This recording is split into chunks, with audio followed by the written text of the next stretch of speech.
Hello everyone. Last video में मैंने RBI के बारे में चर्चा किया था। आज हम आरबीआई के रूल्स के बारे में जानेंगे। तो आरबीआई के क्या क्या रूल्स है, यानी कि क्या क्या कार्य है, फंक्शन ऑफ आरबीआई। आरबीआई का मतलब है रिजर्व बैंक ऑफ इंडिया, यानी कि भारत का सेंट्रल बैंक जो है। तो रोल ऑफ आरबीआई जो होता है उसकी क्या क्या है, तो पहला तो इशू ऑफ करेंसी करेंसी ये इशू करता है, नोट जारी करता है। बैंकर्स बैंक, बैंकों का बैंक होता है। सुपरविजन ऑफ फिनेंशियल सिस्टम, जितने भी तरीके के फिनेंशियल सिस्टम भारतीय अर्थव्यवस्था में होता है उसको ये देखता है, उसकी निगरानी करता है। इसके अतिरिक्त ये सरकार का बैंकर ऑफ गवर्नमेंट, यानी कि सरकार का बैंक होता है। और फॉरेन एक्सचेंज मैनेजर भी होता है, जितने भी तरह के विदेशी मुद्राएं जो आती है उसको कैसे एक्सचेंज करना है उसका भी निर्धारण जो है वो आरबीआई करता है। और सबसे इम्पॉर्टेंट चीज़ जो है, जब मुद्रास्फीति या मंदी की स्थिति आती है तो आरबीआई के द्वारा मॉनेटरी पॉलिसी, जिसे हिंदी में मौद्रिक नीति भी कहा जाता है, के माध्यम से मुद्रा को स्थिर रखा जाता है। मुद्रा को स्थिर रखने का अर्थ ये है कि मूल्य की स्थिरता, यानी कि मुद्रा की मांग और पूर्ति को बनाए रखना, ताकि जो मूल्य का है उतार चढ़ाव बहुत अधिक ना हो। तो पहला हम देखेंगे कि नोट जारी करने का अधिकार इसको कैसे है। तो आरबीआई जो है 1 रुपया के नोट, 1 रुपया का नोट क्योंकि आरबीआई जारी नहीं करता है, और सिक्कों उसको छोड़ के आरबीआई 2 रुपये से लेके 10,000 तक के नोट को जारी कर सकता है। इसका अधिकार आरबीआई के पास है।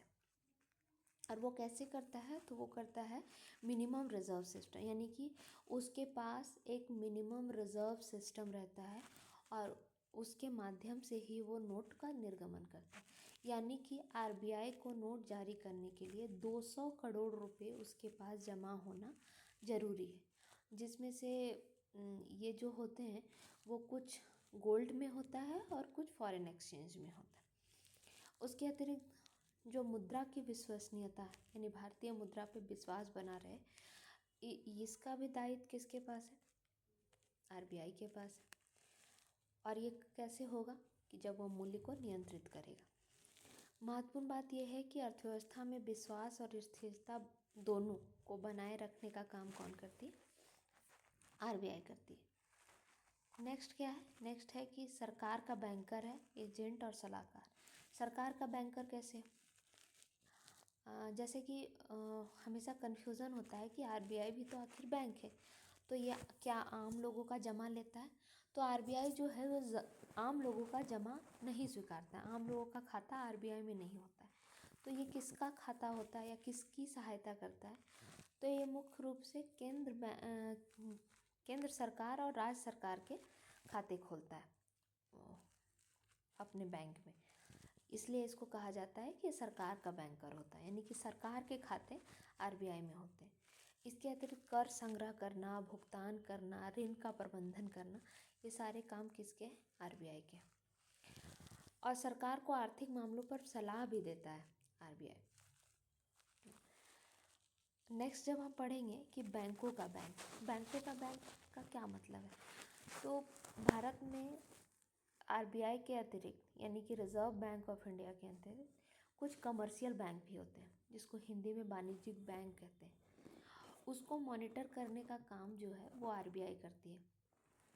और आरबीआई कैसे मॉनिटर करती है, तो आरबीआई विभिन्न दरों का निर्धारण करके इन बैंकों को नियंत्रित करती है। इसके अतिरिक्त सीआरआर का मतलब क्या होता है, सीआरआर का मतलब होता है कैश रिजर्व रेशियो।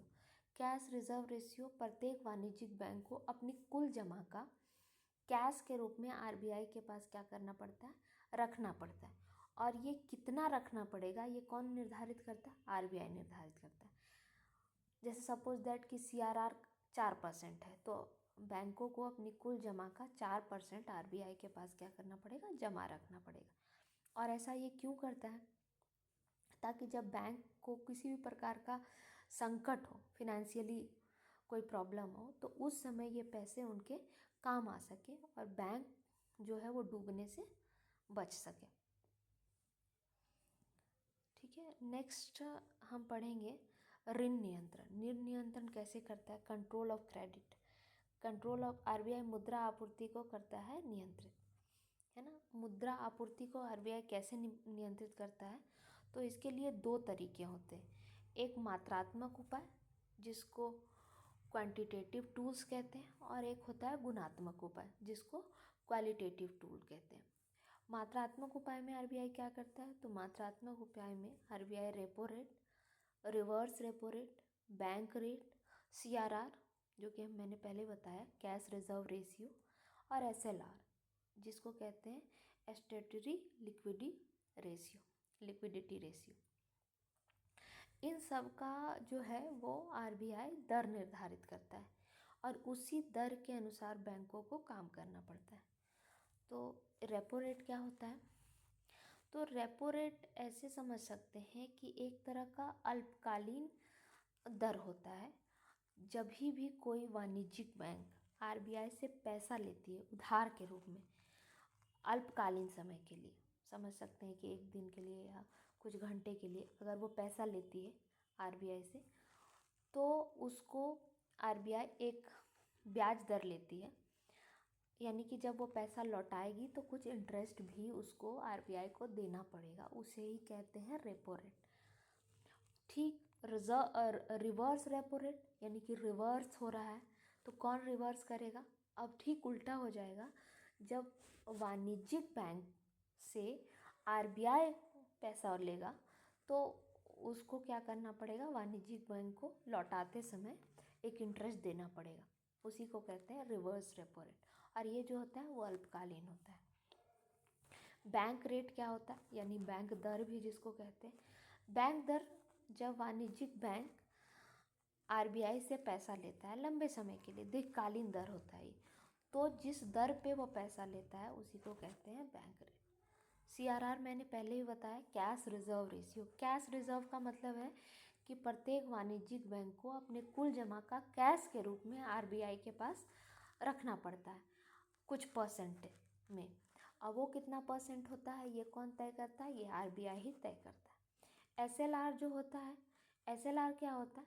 ये सावधिक जमा कहते हैं इसको, सावधिक तरलता अनुपात, यानी कि इसमें जो है वो कैश के साथ साथ गोल्ड बॉन्ड जैसी भी चीज़ें बैंक जो है वाणिज्यिक बैंक वो आरबीआई के पास गिरवी रखते हैं। सीआरआर और एसएलआर में अंतर इतना ही है कि सीआरआर सिर्फ कैश में रखा जाता है रिजर्व के रूप में, और एसएलआर जो है वो कैश के साथ साथ बॉन्ड गोल्ड्स भी रखी जाती है। इसके अतिरिक्त जो गुणात्मक उपाय है, गुणात्मक उपाय जो होता है उसमें क्या करती है आरबीआई जो है वो कुछ क्या बोलते हैं उसको, नैतिक अनुनय, चयनात्मक ऋण नियंत्रण, मतलब किसको किसको ऋण देना है, किस कमर्शियल बैंक को किन क्षेत्रों को ऋण देना है या किन क्षेत्रों को ऋण नहीं देना है, ये कौन तय कर देता है? ये आरबीआई तय कर देता है। और इसका मुख्य उद्देश्य क्या होता है? महंगाई को नियंत्रित करना और आर्थिक स्थिरता को बनाए रखना। आगे देखेंगे मौद्रिक नीति निर्माण। मौद्रिक नीति कैसे बनाई जाती है, यानी कि मॉनेटरी पॉलिसी बनाई कैसे जाती है। जो हम लोगों ने पीछे पढ़ा ना, ये सारी चीज़ें ये मॉनेटरी पॉलिसी के अंतर्गत आती है। क्वांटिटेटिव टूल्स और क्वालिटेटिव टूल्स, तो पढ़ना है कि मौद्रिक नीति बनाई कैसे जाती है। तो 2016 में एक मौद्रिक नीति समिति का निर्माण किया गया था, जिसमें से मुख्य रूप से 6 सदस्य होते हैं। 3 जो होते हैं वो आरबीआई के होते हैं, जिसमें एक गवर्नर, डिप्टी गवर्नर और एक अन्य होते हैं, और 3 जो होता है वो भारत सरकार की तरफ से होता है। और ये समिति जो होती है प्रत्येक वर्ष में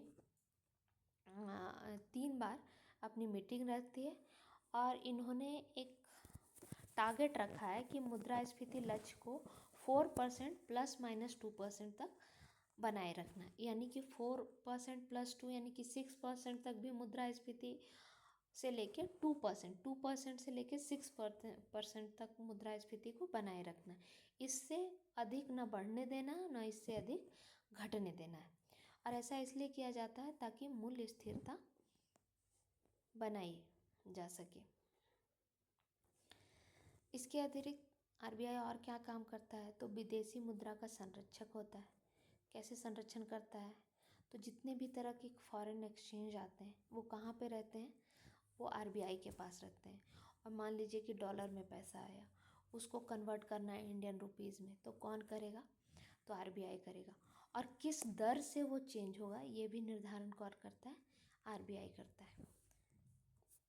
उसके बाद वित्तीय प्रणाली का नियामक होता है। वित्तीय प्रणाली का नियामक का मतलब क्या होता है, तो बैंकों का लाइसेंस जारी करता है ना। कौन सा बैंक काम करेगी नहीं करेगी, ठीक से कर रही है नहीं कर रही है, इसके आधार पर उसको लाइसेंस दिया जाता है। इसके अतिरिक्त डिजिटल भुगतान प्रणाली पर भी ये नियंत्रित करता है। Thank you. मैं कुछ और इम्पोर्टेंट क्वेश्चंस इसमें ऐड करूँगी जो प्रीवियस ईयर में पूछे गए हैं, और इससे लगातार प्रीवियस ईयर में बहुत सारे क्वेश्चन पूछे जा रहे हैं, इसलिए मुझे लगा ये टॉपिक इम्पॉर्टेंट है और इसको पढ़ाना चाहिए। Thank you.